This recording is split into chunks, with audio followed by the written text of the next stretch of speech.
Hi friends. So இன்றைக்கி நம்ம பார்க்க போகிற ஜாப் வந்து பார்த்திங்கன்னா டிஎன்பிஎஸ்சியில் குரூப் 4 நோட்டிஃபிகேஷன் வந்து இன்றைக்கி ரிலீஸ் பண்ணியிருக்காங்க. ஸோ ஜனவரி 30 இன்றைக்கி டேட்டில் வந்து பார்த்திங்கன்னா டிஎன்பிஎஸ்சியில் குரூப் 4 நோட்டிஃபிகேஷன் ரிலீஸ் பண்ணியிருக்கிறாங்க. ஓவராலாக உங்களுக்கு வேக்கன்சிஸ் வந்து பார்த்திங்கன்னா 6244 வேக்கன்சிஸ் இருக்குது.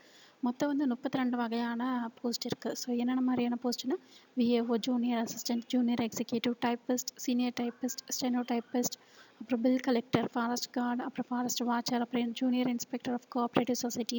ஸோ இந்த மாதிரியான மொத்தம் 32 வகையான போஸ்ட்டுக்கு 6244 வேக்கன்சிஸ் வந்து அனௌன்ஸ் பண்ணியிருக்காங்க.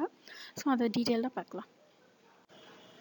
ஸோ ஃபஸ்ட்டு வந்து டேட் வந்து பார்த்திங்கன்னா இன்றைக்கி டேட்டில் தான் நோட்டிஃபிகேஷன் வந்திருக்கு. ஸோ நீங்கள் வந்து அப்ளை பண்ணுறதுக்கான லாஸ்ட் டேட் வந்து பார்த்திங்கன்னா February 28 வரைக்கும் உங்களுக்கு வந்து டைம் கொடுத்துருக்குறாங்க.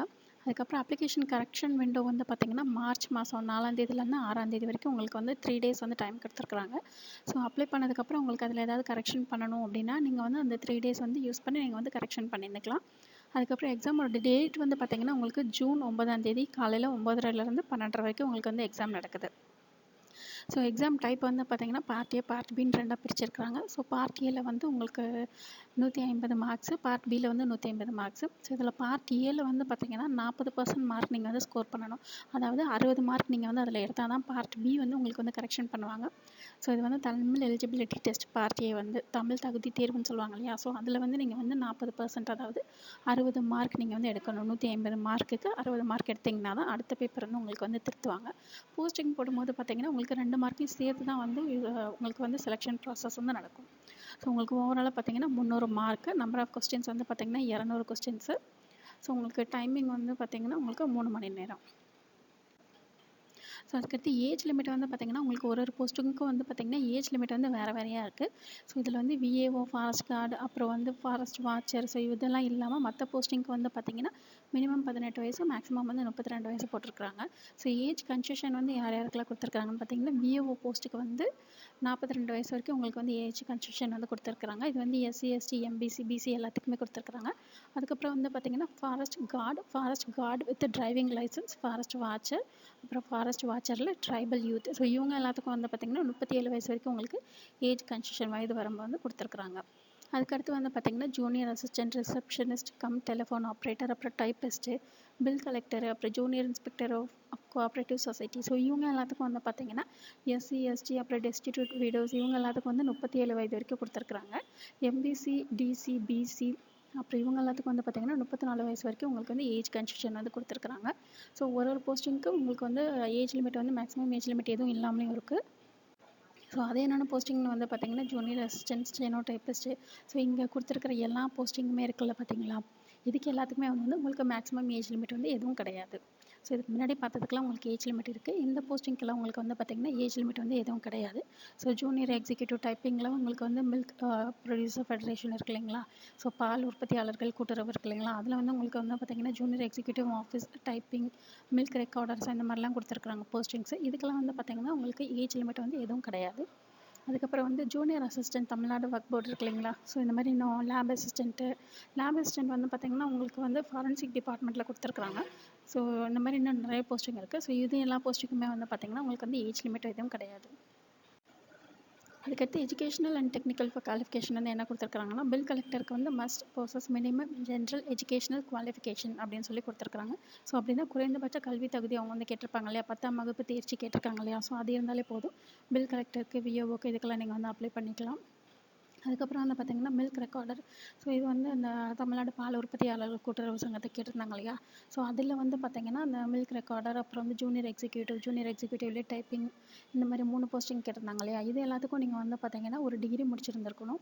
அதுக்கப்புறம் கோஆப்ரேட்டிவ் ட்ரைனிங் கூட முடிச்சிருந்துருக்கணும். ஸோ அதுலேயே டைப்பிஸ்ட் கேட்டிருக்காங்க இல்லையா, டைப்பிஸ்ட்டுக்கு வந்து நீங்கள் வந்து அப்ளை பண்ணுறதா இருந்தீங்கன்னா டைப்ரைட்டிங் ஹையர், தமிழ், இங்கிலீஷ் ரெண்டுலேயுமே நீங்கள் வந்து முடிச்சிருந்துருக்கணும். அப்போ தான் வந்து டைப்ரைட்டிங்க்கு நீங்கள் வந்து அப்ளை பண்ண முடியும். அதுக்கப்புறம் நார்மலாக டைப்பிஸ்ட் வந்து கேட்டிருக்காங்க இல்லையா, ஸோ அதில் வந்து பார்த்திங்கன்னா உங்களுக்கு வந்து மினிமம் ஜென்ரல் எஜுகேஷன் குவாலிஃபிகேஷன் கேட்டிருக்காங்க. ஸோ அப்படின்னா 10th முடிச்சிருந்தா போதும். அதுக்கப்புறம் வந்து பார்த்திங்கன்னா டைப்ரைட்டிங் முடிச்சிருந்துருக்கணும், சீனியர் கிரேடில் சொல்லியிருக்காங்க. ஸோ தமிழ், இங்கிலீஷ் ரெண்டுலேயுமே வந்து சீனியர் முடிச்சிருந்துருக்கணும் அப்படின்னு சொல்லியிருந்துருக்காங்க. அதுக்கப்புறம் வந்து ஆஃபீஸ் ஆட்டோமேஷன் கோர்ஸ் வந்து முடிச்சிருந்துருக்கணும் அப்படின்னு சொல்லியிருக்காங்க.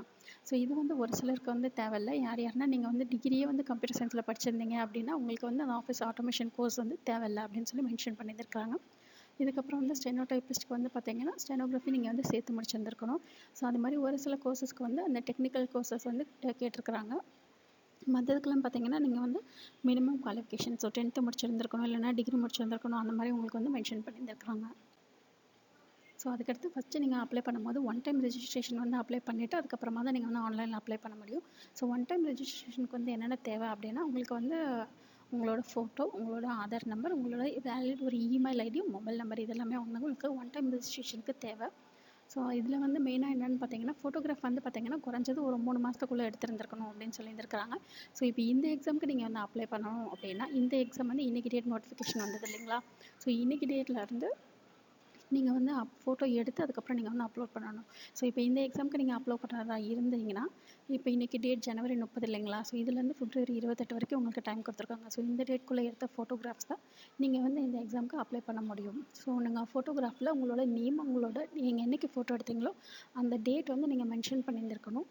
ஃபோட்டோ வந்து கலரில் இருக்கணும். பின்னாடி பேக்ரவுண்ட் வந்து பார்த்தீங்கன்னா உங்களுக்கு ஒயிட் கலரில் இருக்கணும். ஸோ இதுதான் வந்து அவங்க மென்ஷன் பண்ணியிருந்துருக்காங்க. ஸோ ஃபோட்டோவோட சைஸ் வந்து பார்த்தீங்கன்னா உங்களுக்கு ஓவரால் ஹைட் வந்து 4.5 சென்டிமீட்டர் இருக்கணும்.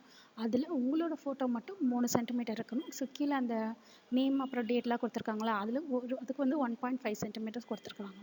அதுக்கப்புறம் வித்து வந்து பார்த்தீங்கன்னா உங்களுக்கு அகலம் வந்து 3.5 சென்டிமீட்டரில் இருக்கணும் அப்படின்னு சொல்லியிருக்காங்க. ஸோ அதுக்கப்புறம் சிக்னேச்சர் வந்து பார்த்தீங்கன்னா உங்களுக்கு 6.0லேருந்து 2.0 இந்த சென்டிமீட்டரில் பாக்ஸ் வந்து ட்ராப் பண்ணிவிட்டு அந்த பாக்ஸ்குள்ளே நீங்கள் வந்து உங்களோட சைன் பண்ணி அதை வந்து நீங்கள் ஸ்கேன் பண்ணி வச்சுக்கணும். இது வந்து ப்ளூ அல்லது பிளாக் இங்கில் நீங்கள் வந்து பண்ணிக்கலாம். ஸோ இது எல்லாமே ஒன் டைம் ரெஜிஸ்ட்ரேஷனுக்கு தேவை. ஸோ இதெல்லாம் யூஸ் பண்ணி நீங்கள் வந்து 150 ருபீஸ் ₹150 நீங்கள் கட்டினீங்கன்னா ஒன் டைம் ரெஜிஸ்ட்ரேஷன் வந்து முடிஞ்சிடும். ஸோ இது வந்து உங்களுக்கு 5 வருஷத்துக்கு வேலிடு. அதுக்கப்புறம் தான் நீங்கள் வந்து ஆன்லைனில் அப்ளை பண்ண முடியும். ஸோ நீங்கள் ஆன்லைனில் அப்ளை பண்ணும்போது உங்களுக்கு ஏதாவது சேஞ்சஸ் பண்ணணும் அப்படின்னா நீங்கள் ஒன் டைம் ரெஜிஸ்ட்ரேஷன் முடிச்சிருப்பீங்க இல்லையா? ஸோ அதில் போய்ட்டு நீங்கள் சேஞ்சஸ் பண்ணணும். ஏன்னா அதில் நீங்கள் அப்லோட் பண்ணுற டீட்டெயில்ஸ்னால் உங்களுக்கு ஆன்லைனில் அப்படியே காமிக்கும் ஆன்லைன் அப்ளிகேஷனில். ஸோ நீங்கள் ஏதாவது சேஞ்சஸ் இங்கே பண்ணணும், ஃபோட்டோ மாற்றணும், சிக்னேச்சர் மாற்றணும், ஏதாச்சும் மாற்றணும் அப்படின்னா நீங்கள் ஒன் டைம் ரெஜிஸ்ட்ரேஷனில் போய் மாற்றிட்டு அதுக்கப்புறம் தான் இங்கே வந்து மாற்ற முடியும்.